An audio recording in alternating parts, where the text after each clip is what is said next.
Marilah kita berdoa. Tuhan Allah kami, yang kami puji, yang kami muliakan di dalam Yesus Kristus. Kami datang ke hadapan-Mu penuh dengan sukacita pada ibadah sore hari ini, karena Tuhan telah menolong kami, dan kami dapat bersekutu lewat nyanyian dan doa pada sore hari ini. Kiranya Tuhan berkenan atas ibadah kami. Ya Tuhan Allah, kuasailah hati dan pikiran kami, di mana kami akan mendengarkan firman-Mu. Berbicaralah kepada kami satu persatu, agar kami dapat mengerti firman-Mu dan dapat melakukannya di dalam hidup kami sehari-hari. Berfirmanlah Tuhan, sebab kami telah siap untuk mendengarkannya. Di dalam Yesus Kristus. Amin. Shalom. Jemaat yang dikasihi Tuhan, yang menjadi khotbah pada ibadah kita hari ini di minggu keempat setelah Epifanias, tertulis dalam kitab Mazmur pasal 71 ayat 1 hingga ayat ke-6. Mazmur 71 ayat 1 sampai 6 saya akan membacakannya bagi kita. Beginilah firman Tuhan.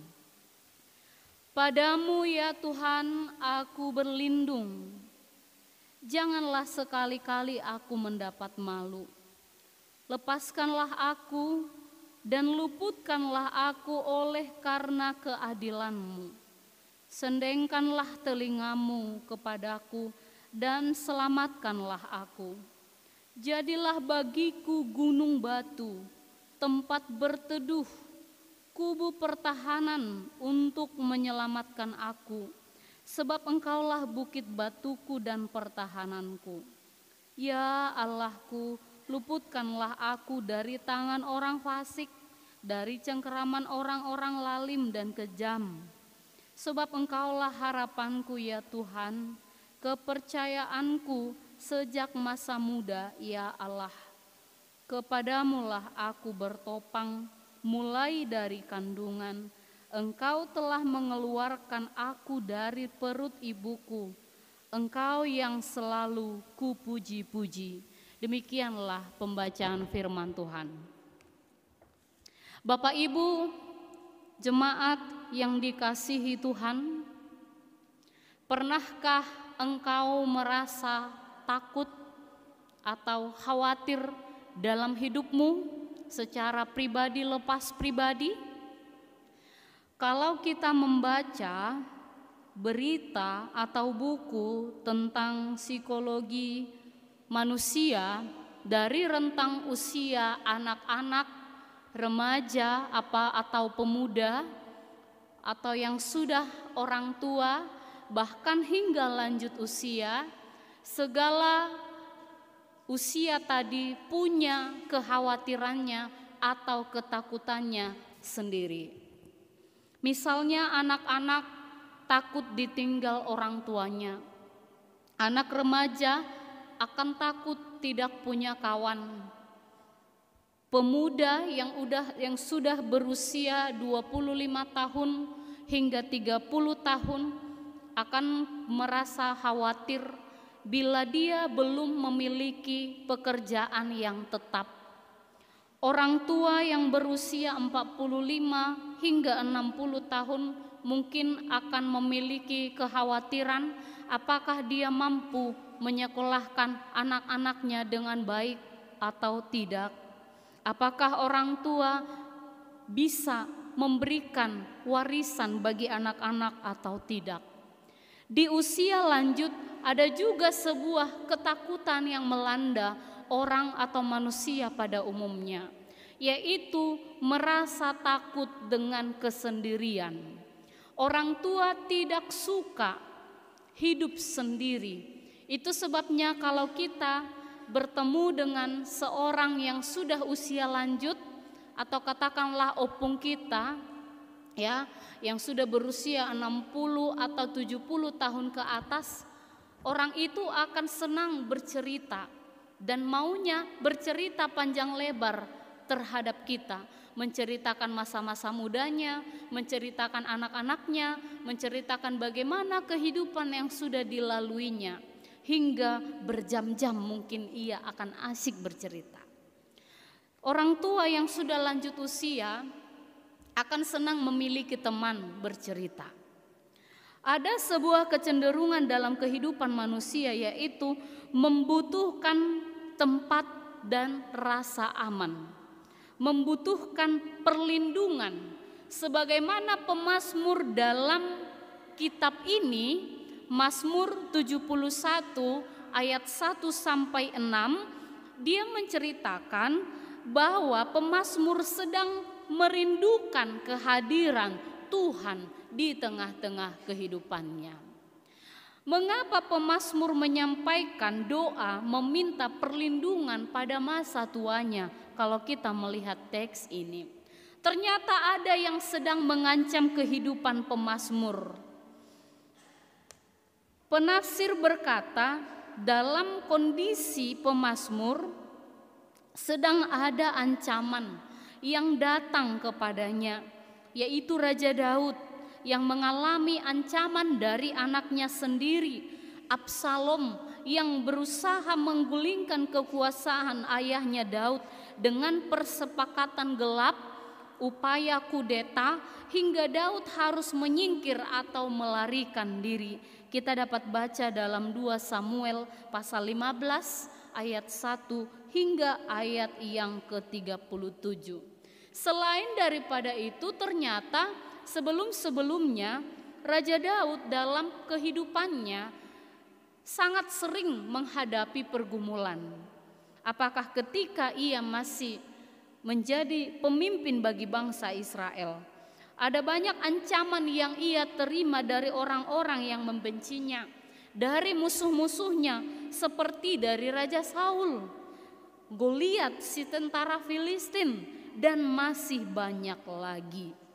Nah, oleh sebab itu, saudara yang dikasihi Tuhan, dalam khotbah ini Raja Daud menyampaikan di dalam doanya bahwa tempat yang paling aman, yang menjadi perlindungan, hanyalah di dalam Tuhan. Saudara-saudaraku yang kekasih di dalam Kristus Yesus, tidak berbeda dengan Raja Daud. Meskipun ia seorang yang besar di kalangan Israel, meskipun ia hidup dekat dengan Tuhan, tapi hidupnya tidak terlepas dari pergumulan dan tantangan. Cobalah kita bercermin, cobalah melihat kehidupan kita masing-masing. Jadi kalau kita menghadapi kesulitan dalam kehidupan kita pribadi lepas pribadi, tentu kesulitan itu berbagai macam, dan kita tidak dapat menyamakan persoalan-persoalan, kesulitan-kesulitan, pergumulan-pergumulan yang mungkin bisa terjadi dalam kehidupan kita. Sebagaimana ketakutan yang dialami orang-orang dari berbagai rentang usia tadi, tentu kita yang berkumpul pada saat ini juga punya pergumulan dan tantangan hidup yang berbeda-beda. Kalau kita menghadapi sebuah ancaman, persoalan di tengah-tengah kehidupan kita yang menjadi sebuah pertanyaan kepada kita, kepada siapakah kita mengadu? Ada sebuah nyanyian dari orang percaya. Dalam nyanyian ini ada sebuah pertanyaan, tetapi juga diakhiri dengan jawaban. Liriknya kira-kira demikian. Di saat hati sedang galau, pada siapa mengadu? Berharap pada dunia, sia-sialah, katanya. Di saat hati kita sedang galau, di saat badai ombak sedang menderu, kepada siapakah kita mengadu? Saat kita menghadapi kesulitan dalam pekerjaan, dalam pendidikan, mengurus anak-anak, atau menghadapi sesama dalam satu rekan kerja, bahkan keluarga, menghadapi suami, istri, menghadapi anak-anak, kepada siapakah kita mengadu? Kalau kita memiliki pergumulan atau persoalan penderitaan yang menimpa kita tentang sakit penyakit, kepada siapakah kita berharap? Nyanyian tadi mengungkapkan kepada kita, bila manusia itu dalam hatinya yang sedang galau, dalam penderitaan yang sedang menerpa, bila berharap pada dunia, maka yang akan terjadi adalah kesia-siaan. Oleh sebab itu, firman ini telah menjawab pertanyaan tadi, Amang Inang, saudara-saudara. Kalau kita mengalami kekhawatiran atau menghadapi persoalan, berbagai ancaman, pemazmur menyarankan kepada kita seperti kesaksiannya yang berkata di dalam doanya, Tuhan adalah tempat yang paling aman, gunung batu, tempat berteduh, kubu pertahanan yang dapat menyelamatkan setiap orang yang percaya kepadanya. Saudara-saudaraku yang dikasihi Tuhan Yesus Kristus, yang pertama kita akan melihat Tuhanlah perlindungan, gunung batu, tempat berteduh, dan benteng pertahanan. Ini menjadi kesaksian seorang pemazmur. Mengapa pemazmur mengangkat pernyataan tentang Tuhan sebagai perlindungannya? Dia gambarkan sebagai gunung batu, tempat berteduh, dan benteng pertahanan. Ternyata Amang Inang, saudara-saudara yang dikasihi Tuhan, pada zaman dahulu di Timur Tengah, tempat yang biasa dijadikan sebagai tempat berlindung, kubu pertahanan dari serangan musuh adalah bukit batu atau gunung batu. Maka setiap orang yang berlindung di sana, ia akan selamat dari musuh yang mengejarnya. Pemazmur melihat betapa kuatnya benteng itu dan menjadi tempat yang sangat aman untuk berlindung dari serangan musuh dan yang mengancam kehidupannya. Itu sebabnya lewat pengalaman iman dan pergumulan dari seorang pemazmur, dia membuat kiasan atau gambaran menggambarkan keberadaan Allah dalam hidupnya, yaitu gunung batu yang tidak dapat dikalahkan oleh kekuatan apapun itu di dunia ini. Saudara-saudara yang dikasihi Tuhan, Allah sebagai gunung batu sering disebutkan dalam Alkitab. Dalam fotum tadi sudah dibacakan inang liturgis, yaitu memiliki kekuatan yang kokoh dan tidak tergoyahkan.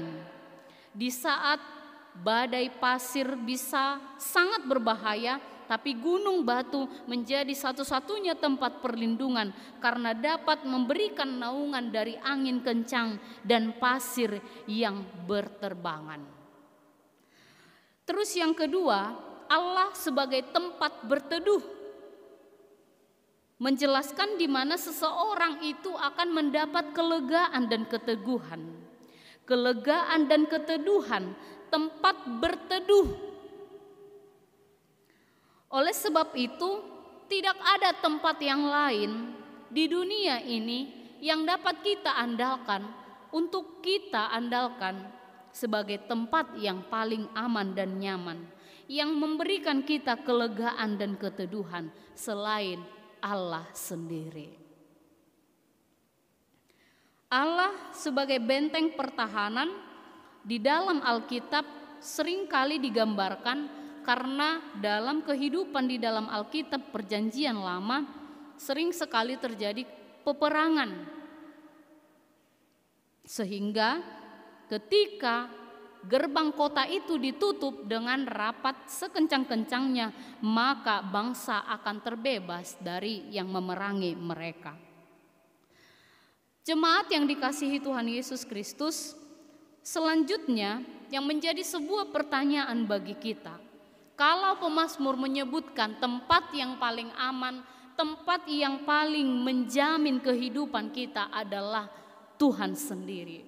Yang menjadi sebuah pertanyaan, di manakah tempat yang paling aman bagimu?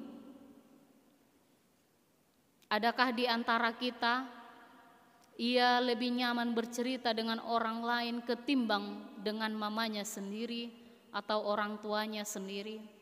Adakah di antara kita lebih sayang, lebih senang mendengarkan keluhan anak orang lain dibandingkan dengan anak kita sendiri? Dalam firman ini kita melihat begitu dekatnya hubungan antara pemazmur dengan Allah. Nah, bagaimana kedekatan hubungan antara pemazmur dan Allah? Firman ini mengharapkan agar kita juga punya kedekatan yang sama terhadap Allah kita. Selanjutnya yang dapat kita lihat dari teks ini menjadi kesaksian pemazmur. Ia dengan tegas mengatakan, engkaulah harapanku di ayat yang kelima. Sebab engkaulah harapanku ya Tuhan, kepercayaanku sejak masa muda ya Allah. Ada sebuah istilah yang sering kita dengarkan belakangan ini, yaitu PHP, pemberi harapan palsu. Harapan yang dimaksud oleh pemazmur di sini berbeda dengan PHP yang sering kita jumpai dalam kehidupan kita. Adakah mungkin di antara kita yang memberi harapan palsu?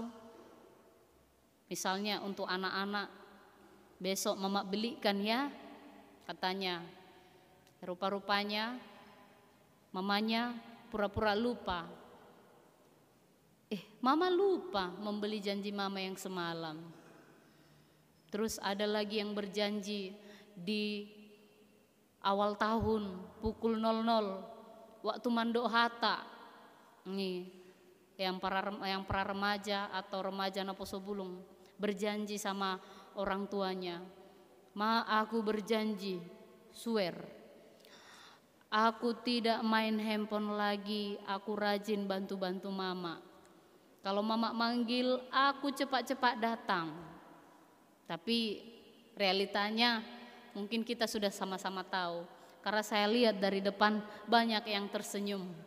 Mungkin pengalaman ya, janjinya mungkin hanya 1 jam pada saat acara ibadah bersama keluarga.